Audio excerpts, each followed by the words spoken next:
Hey, everybody, and welcome to the Blind Ambition with Jack Kelly. It's your friend Rick from Blind, and today I'm going to introduce you all to Lia Garvin. So, Lia is the founder and CEO of the Workplace Reframe, which is a consulting and coaching service.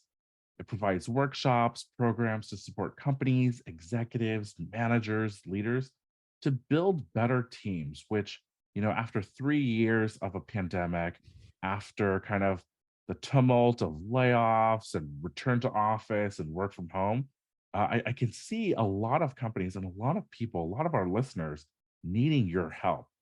Leah, before she started that business, spent nearly 10 years in tech at Apple, Microsoft, and Google, most recently as the lead team operations and organizational effectiveness for the health and Google team at Alphabet.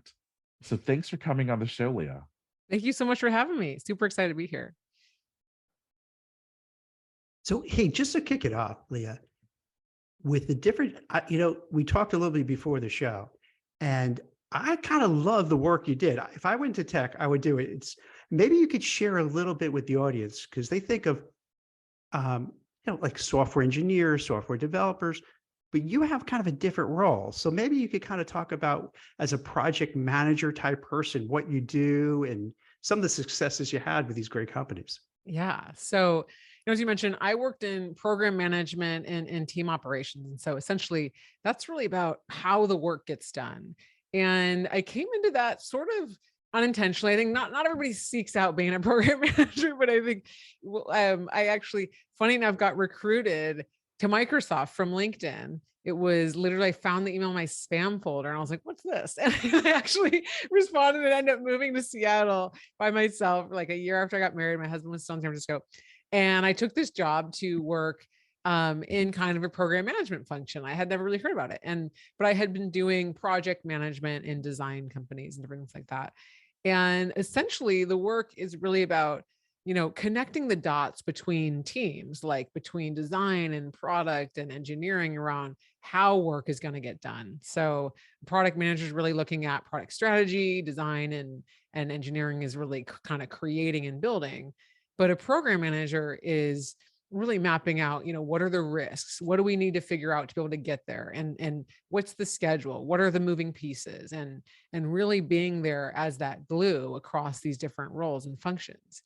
And at first, I felt like, as I learned about this work and started to dive into it and was surrounded by engineers and product people and designers, I felt like, should I go back to school? Like I should be an engineer. I'm not technical enough. And I had all these imposter feelings for a long time, trying to figure out, how do I really add value in this company? I mean, this summary of what a program manager is, I can say now 10 years after, but like at the time I was like, well, people don't really know what my role is. And, I feel like I can't really debate issues with engineers. I didn't understand all the, technical details. And I think what I leaned into, though, from the start that ended up really shaping this career was like a real passion for understanding people and dynamics that are at play on a team. And when work wasn't getting done or deadlines were missed or things were slowing down, it wasn't because we didn't have the right team members. It wasn't because people weren't skilled or technical enough or, even, driven or motivated. It was actually, there was some interpersonal thing in the way. Like they weren't clear on expectations, or they weren't involved in a certain meeting that, they didn't know what the decision was, or, they didn't get the feedback they needed about something that was happening. And I started to build this hypothesis that actually, in order to actually manage projects and work and schedules, you had to figure out all this personal stuff first. And so that's what I really started to bring into how it would work. And in doing that, I was able to really rally people around, timelines that felt really, really aggressive around, getting one of the first things that I did on the HoloLens team at Microsoft was getting all of our design work from being tracked on like Post-its and, and like loose, like notes and whatever in people's heads into using, Visual Studio, where engineering was tracking all their work. And I'll tell you, like, designers don't want to track their work in an engineering system, but and really getting people bought in around what's in it for them, why, how it's going to make their life easier, and showing people like I'm actually really invested in them and care about them, and entering some of the tasks for them. To be honest, to get it started, like I could get people to really shift the way they were working in a way that made more sense by using these tools of building relationship first. Do you think, Leah, was it harder or easier by being a woman in this role? You know, I think it's a really tough role to be a woman in this program management space. And I know I thought about this a lot. A lot of the folks that I worked with at Google, a lot of people I managed at Google as program managers were women that were wrestling with, I have to have this role of being holding people accountable and mitigating risk. And yet I'm navigating and maybe being one of the less technical people in the conversation. And then I'm navigating some of these biases and double standards of like not wanting to be a complainer or emotional or whatever. And so I think it makes it really tough. And some of the things that I started to do and what I coached a lot of the folks that I worked with on was say two things. One was really shifting this framing of accountability from like, I'm telling you what to do, you got to, like sort of like I don't know, like blame punishment lens into ownership, and reframing like, hey, when you need to finish something, it's because it's your job, it's your responsibility. It's not like because I asked you to do it. And so I would remind people to shift language from like, hey, I need you to finish this deliverable by 2 p.m. to, this needs to be sent to engineering by 2 o'clock, let me know if there's a delay. You know what I mean? And so using like, I need you to do this, that kind of language is going to make it even harder. It's not a personal favor for you to do your job, right? Like, no, that's your responsibility. So I think that was one big shift. And then also, really speaking in terms of risk management. So I think, we're taught all sorts of things about how to communicate and get people to listen, but like saying, in a personal relationship, saying like, I felt this, this is why that works there, not at work. Okay. Not like I felt this because it's like, hey, the project is at risk. Here are the reasons. So to really depersonalize, I think that's the thing that any gender can be doing, especially for women, not to bring in over identify with the situation, to over personalize with it, because I think it puts you in a little bit of a defense state. So one example is I was working with a design director who was really, really concerned about her team. They were working on a project that like really should have had 40 designers on it, but it had 5 designers, and I think were working with like 100 engineers, like some really, really skewed ratio, right? It was impossible the amount of work they had. And so people were starting to burn out. People were calling in sick a lot, and she was really worried about the team. And this design director and I were talking about how she was going to ask for more headcount. And she said, I'm going to go to the engineering VP and say, I'm really worried about the team. I can't have the team being this burned out. Like people are burning, I really want us to focus on well-being. Well-being is important. And I was like, no, like none of that's going to land. And I'm sorry, like I want us all to care about well-being. It's important. We believe that. And what messaging is going to land for this engineering VP? Well, what does that person care about? They care about the product shipping on time. That's like the number one priority, like everything else. So how do you speak in terms of that? Well, let's talk in terms of risk management. If we have 5 people, each one carries 20% of the load. And if you lose one person, you only have 80% of the output. And if you lose 2, you have 60. Let's frame in terms of risk management. And hey, what are the trade-offs? Like, what is the plan if we lose a person? Like, I want to just talk about it. And when she framed this risk that way, then she was able to get 2 more headcount.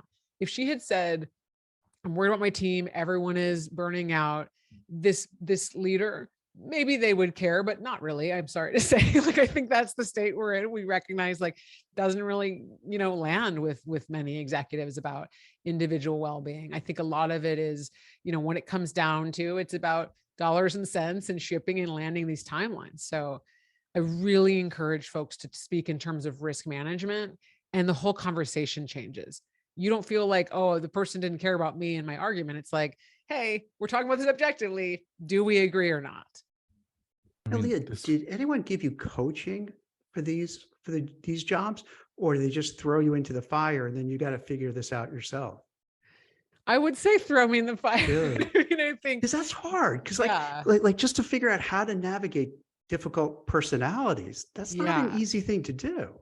No, and I didn't get it right a lot at the beginning, especially. I think it was from learning, like when I said something like, I'm really worried about the team, and someone just gave me a blank stare, like, sorry, it's their job, right? Like I sort of started to see what were the ways I was communicating that were actually influencing people in the right direction versus were resulting in feedback like you're complaining or you're not a team player, right? Like so it took a lot of, I think, like deep self-reflection and looking at, hey, what didn't land about this conversation, what wasn't working here, and the sort of continual drive though to make the way we were working better. So it was like, instead of getting discouraged and being like, screw this place, like saying like, okay, like I need to try a different approach because I know that this is necessary. Yeah, like Leah, how does it work when you actually have a product to deliver? Where I guess with Blind it's more of a service, but you actually have like a headset, AR, VR, right? I mean, it's a physical, Yeah. tangible thing. Does that I make a mean, big difference? so it's been really interesting to watch which teams have been really eager to come back, which versus not. And I think to your point, I've seen a lot more enthusiasm from hardware teams where there's like a physical product to work on to be back together. And some teams that I worked with um, at Google throughout the pandemic were the ones that had something, like they were maybe coming in still during the pandemic. They had maybe special exceptions or they came back earlier or whatever. And they had, there was a excitement around that. I think when you have the physical thing, it's like there's more, it makes more sense to folks. Like, okay, I want to touch, I need to touch thing, I need to see the thing, and whatever. But with this, with services and with software, I have seen it be a lot more challenging for teams. I think what we all have to be doing is being intentional about like, what are the working norms, the communication norms for all the things, like literally rethinking every aspect of the way that we're working. Because I think just having a bunch of problems in interpersonal, like, communication around team communication, unclear expectations, overlapping role responsibilities, a lack of feedback, not a lot of trust in the people working on the right things. If you think RTO is going to solve that, it's not. You have those same issues, just people are like bitter because they were forced to come back. So like, I think first you want to figure out, how do we address all of these things? How do we build a stronger culture of feedback and, having feedback be a two-way street and psychological safety? How do we figure out communication norms, as Rick called out, across time zones, disseminating information, communicating decisions? How do we, make sure, how do we understand how we do want to track progress against things so that we're not monitoring people, but we do understand, hey, like we need to know what the status of things is. Like where folks are working all over the world, like we got to solve all that. And this is what I work a lot with teams on in my consulting work is, how do we figure out what we actually want as a team or as leaders or as business owners, whatever. And then what are the supporting processes that we want to put in place? I think a lot of times people jump to the process without actually thinking, what actually do we want? What are we solving for? What is the ideal situation? So like getting our head around that, then figuring out what processes support it, but being light, having a light touch with process. I mean, my whole career has been built on establishing processes, and I'm like very anti like over heavy handed processes.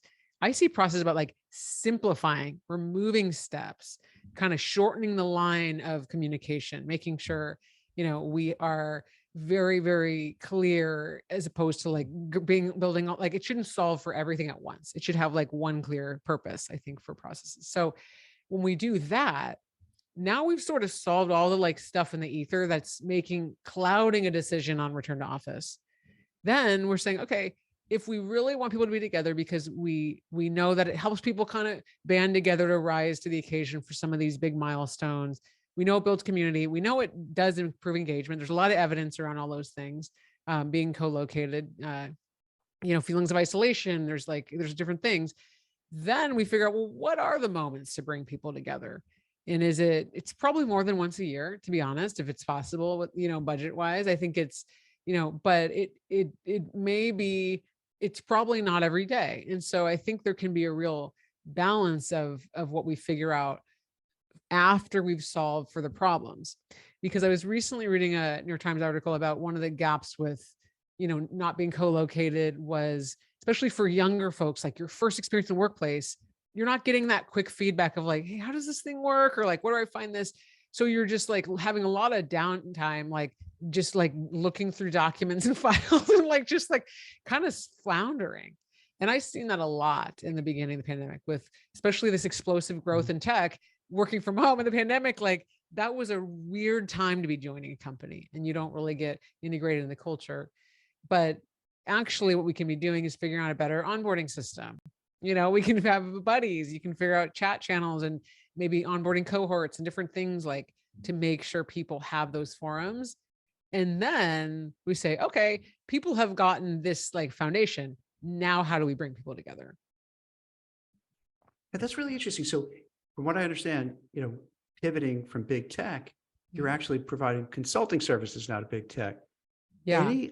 Are there any new vibes or directions, anything that you've seen is changing, whether, we talk about remote work, but anything that jumps out?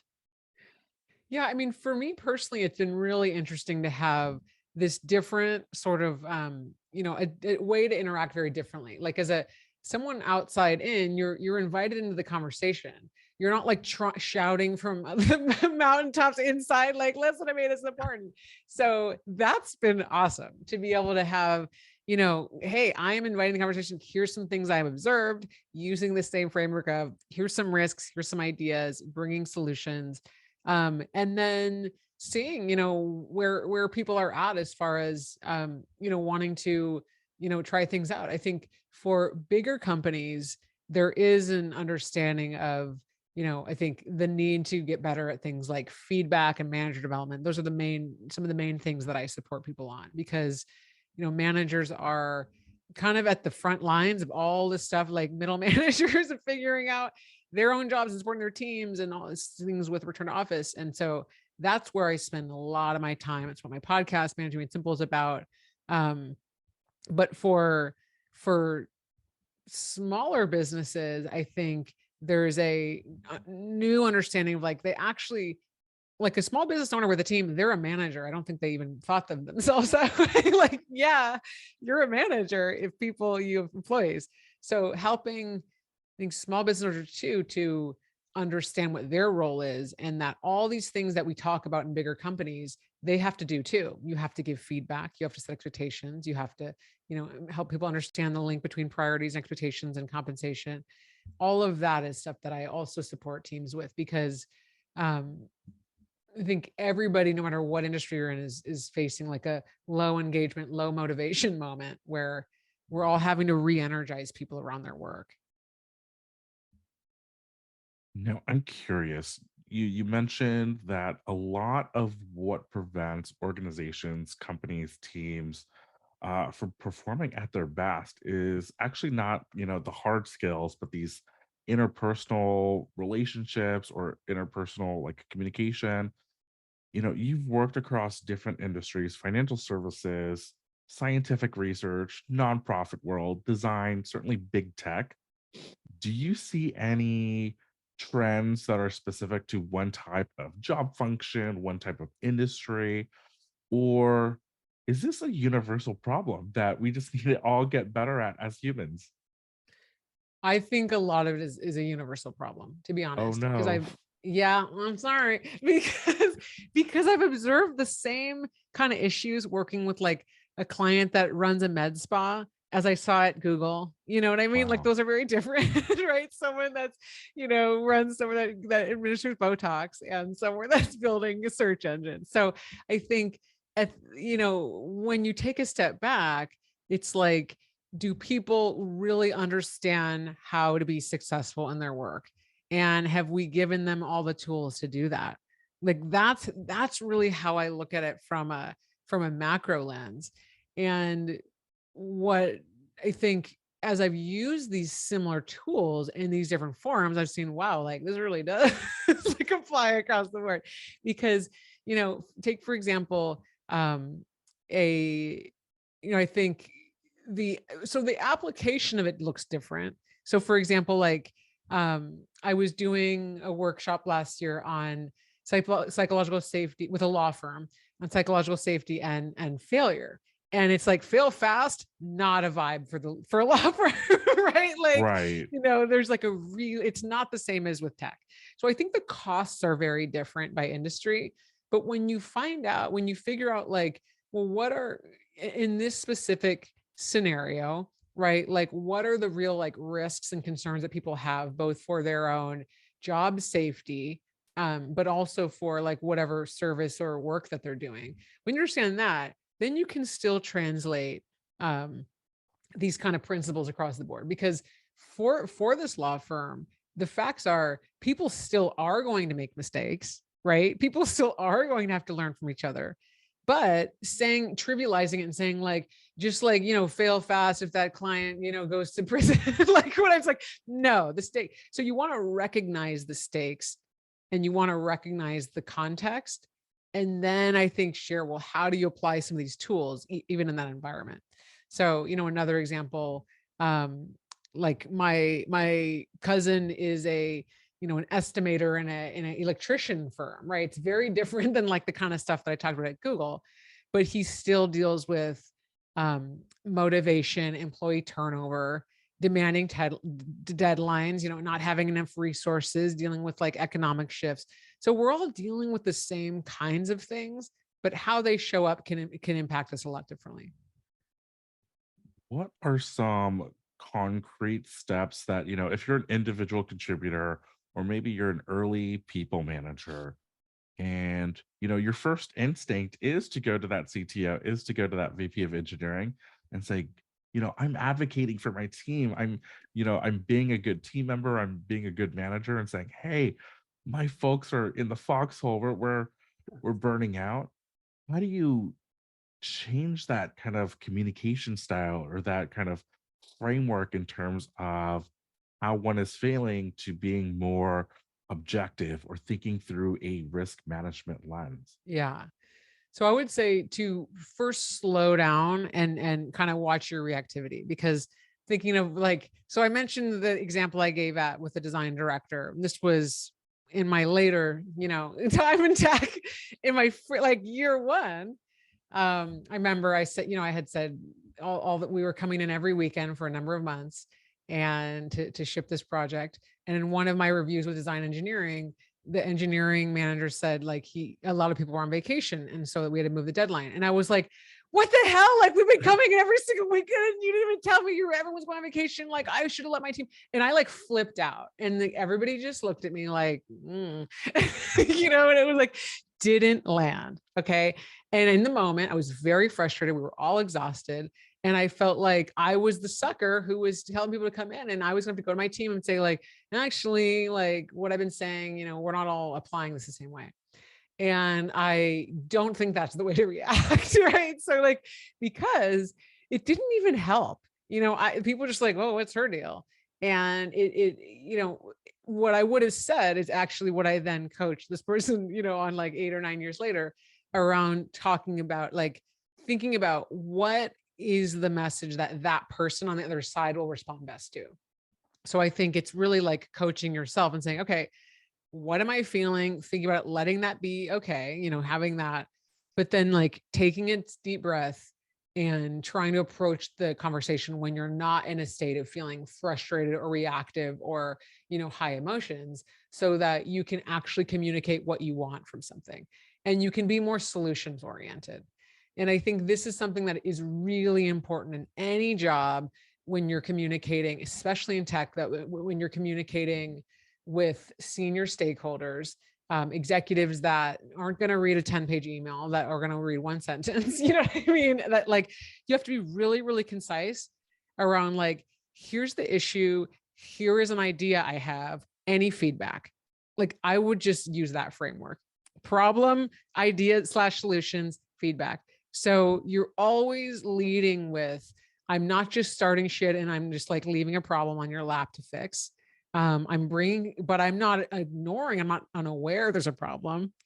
I'm giving you some solutions and I'm leaving the door open for you to kind of give me a yes, no, or let's adjust. So that's what I'd recommend to folks, both ICs and managers that are trying to influence is, um, feel the feels, all good.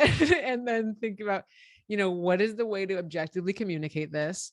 So, we have a risk. Folks are starting to call out sick. People are demonstrating, burnout, sort of like behaviors. This is concerning for the timeline of the project. Never said the word I, right? So I was just, here are some suggestions that I have.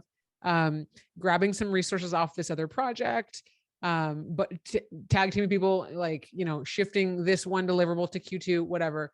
And then would love to hear your feedback. Right now, you've really depersonalized it and you've forwarded the conversation where, you're looking like someone that's like an idea person instead of a problem starter. It makes a lot of sense. And one of the things that you mentioned really resonated with me. Running a business early on, I fell into this trap that you just mentioned, that that happened to you, is that generally I'm a very calm person, thoughtful, logical, but I don't know if you guys do this, but then things build up, right? Like Yeah. I let it go, let it go, let it go, let it go, let it go, let it go. And then just someone could say something innocuous, but really not much. And then I go like, and it just all comes pouring out. And then like, as I'm doing it, I realize, oh my gosh, because then it happened, it's like kind of often. So like I'm doing it again, and Yes. it's like, why I can't keep, why can I not learn to stop doing that? Yeah. And it really took a while for me to just be able to address the small incremental things at a time instead of letting it build up and have that explosion, because that's the worst thing to do. Because even if you're right, you're going to be the jerk by just Exactly. telling that engineer, you know what, blah, blah, blah, you should have been there, you should do it. Because it's just always going to come back to you as the bad guy or bad woman, Exactly. And that's one of the biggest lessons. It's like in corporate world and capitalism, it's not about who's right. Like, let's be real. Like, it is like very little to do with being right. It's like, have you landed the point well? Have you brought people along? So when you get fixated on proving, and this is a huge, huge thing, I think everybody to think about, it's like, especially if you have a lot of empathy, if you're a highly sensitive person, which I for sure am, like where you're like reading like, oh, something's not right here.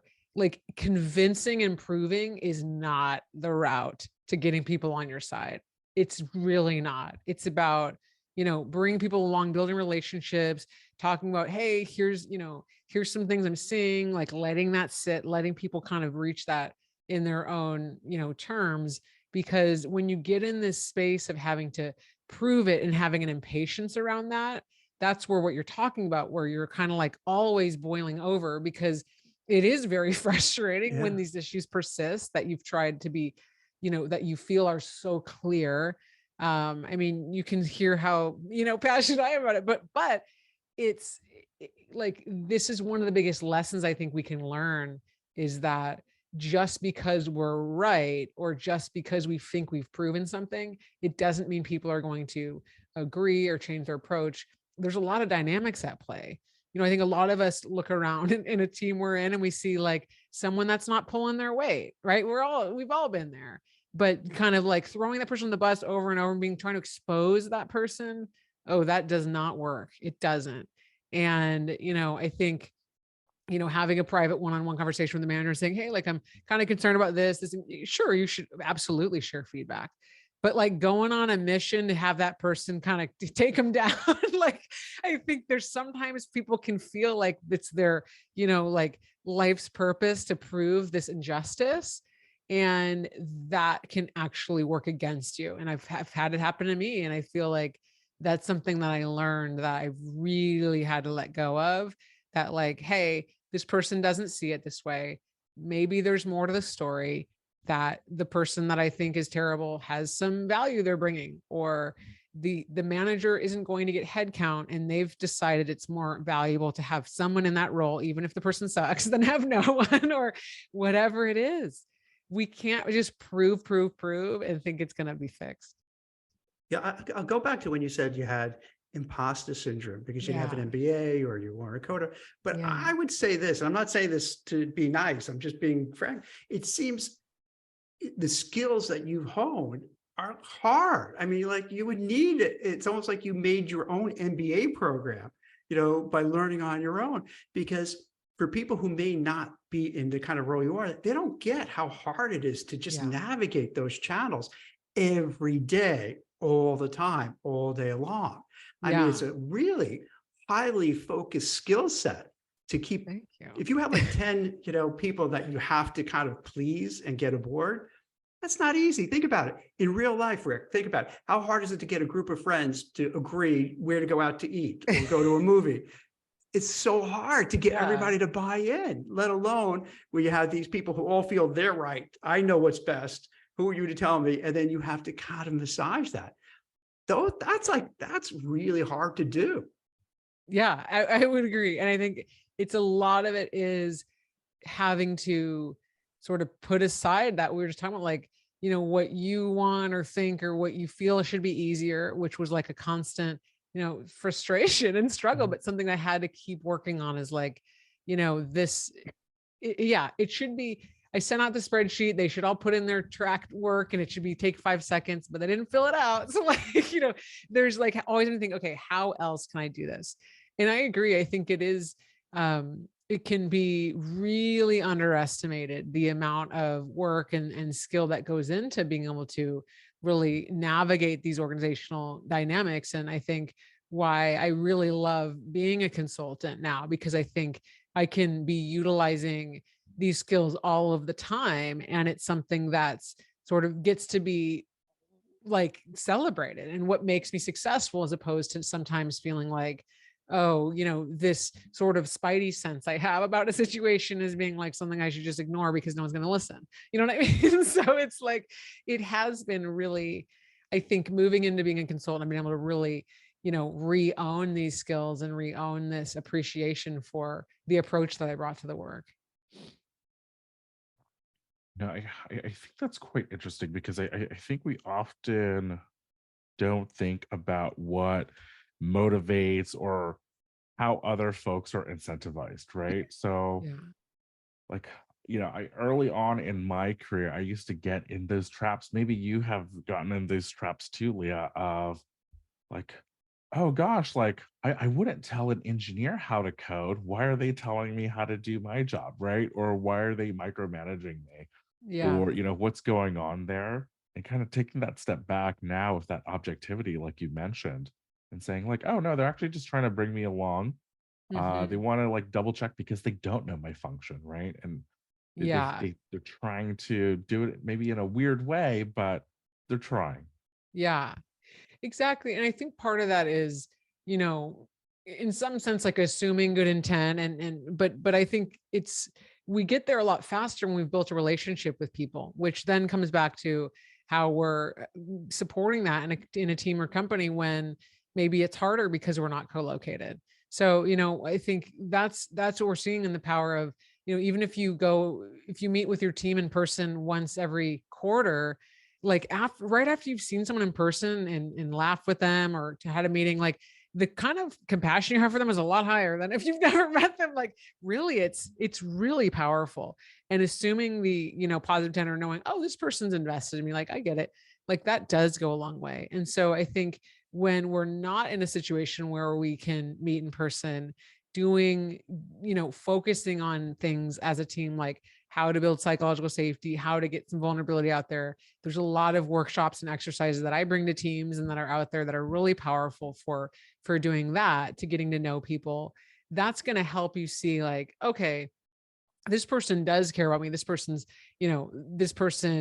we have the same goals. They are invested in my success in some sense. So this piece of feedback wasn't because they're nitpicky or think I'm an idiot. It's because like, yeah, we're on the same page. And so I think when I talk about how to give feedback, one of the questions I ask people to ask themselves is, am I the right person to give this feedback? And how we get to a yes or no is, have I actually built a relationship with this person? Does this person know that I'm invested in them? And if not, we're probably not the one to give them that feedback.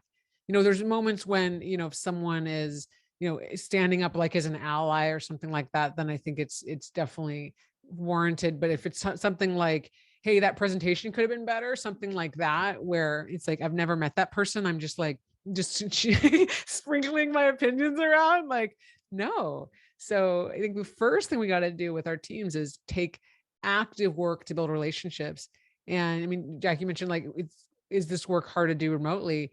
Yeah, I mean, a lot of the work that I did since moving, since the beginning of COVID and the last, 3 years I was in tech, was like um, having one-on-ones, building relationships, being way more proactive with building relationships and meeting with people than I felt like I had time for, or maybe was comfortable at times. I changed teams twice while I was remote. So having to like reach out, hey, I'm new, I'd love to chat, I'd love to learn about work. That stuff's not always easy, right? It could I'd rather, go take a walk than have like 4 15-minute one-on-ones maybe, but it's very, very worth the investment of building relationships, of getting to know people when you can't be in person, even if it can feel a little exhausting. Maybe you make a goal when you start a team to do it for 2-3 weeks, really like power through, and then maybe you lighten up the load, just because it's so invaluable when you've made that time to connect with people. Leah, what would you suggest for people who are remote and let's say they're younger Yeah. and they need a mentor, they need a sponsor, they just want to just speak to people, like see people in real life, like Yeah. how can they reach out? Because especially if someone's introverted, it's Yeah. hard to do. Like, Yeah. what would you recommend? How can they kind of get to forge those early, relationships that'll grow throughout their career? Yeah, I love that question. I think one thing is, when you're in a meeting, if someone shares something, an interesting idea or question, sending that person an email after and saying, hey, I love that point you made in the meeting, or saying like, something like that. I'd love to connect 15 minutes and get to know, about your work a little bit more. I think so. Following up with like a hook of something that, a little bit of recognition that you saw the person already. I think that's one. Another, a lot of teams and companies do things like informal coffee chats or whatever. I think like constraining that to like a 15-minute chat is really helpful. I think it can be hard for people to give you 30, 45 an hour, Yeah. right? So if you say, hey, can I grab 10 minutes and learn more about you? Or, I'm new, I'm just kind of trying to absorb things, and just asking for a small amount of time, I think that's easier. And most folks will give that. I've built some of my closest relationships with folks when I was at Google that I've never met in person, by someone I was interviewing for a role, and she didn't end up being a fit, and she wrote after like, hey, like I love talking to you, like let's connect again. It was like the awesomest thing, and we ended up meeting weekly for like 2 years after that. So I think to not get in your head about, oh, this person doesn't want to hear from me or whatever. Like if you connect with someone or get a good vibe with someone, to definitely follow up. I think all of us are seeking more connection. And then if you're not in those forums, so like, let's say, looking in the company directory and looking for people with similar roles and doing a similar approach, sending someone an email and saying, hey, I'm trying to build my relationships or network. Do you have, 10 minutes you can spare to just connect? And I'd love to learn more about your work. I think the similar approach can work. Just again, I think the catch really is asking for less time up front. Maybe you build a relationship, but I think sometimes where people get like turned off from it is when you just kind of blindly throw 30 minutes on the calendar or an hour. And, it's like, if you have all these questions, like throttle it, you can have more than one meeting, but, we're all strapped for time. So, having a little bit of a chunk that you're asking for. Wow. I appreciate these things because it's almost like great software or great tech, right? When you see it in its final form, you think, oh wow, this is so simple, it's so easy to use. But obviously it's so complex to build and like train those muscles and get there. And I really appreciate this masterclass, Leah, of how we can create, and this is just not just leaders or the executives that are listening, but everyone create this like team culture that produces like engagement, and that it's like the interpersonal understanding, and just like the better kind of profitability of life, but also business. So Yeah. thanks for coming on the show and sharing that with us. Yeah, thank you. And I think, that is why my podcast is Managing Made Simple, because it is simple, like you say, Rick. And I think um, we're all complex people, but the solutions and what we want to do, it's simple when we kind of get out of our own way. So yeah, it's really important to me to bring people very simple actions they can try, and then supporting them for kind of wrestling with the like inner stuff that makes it harder. But what we have to do, it's pretty simple. Love that reminder. Thank you. Excellent. Thanks so much. That's it for The Blind Ambition. If you enjoyed the show, please leave us a 5-star rating and a review. And don't forget to subscribe wherever you get your podcasts. Thanks for listening.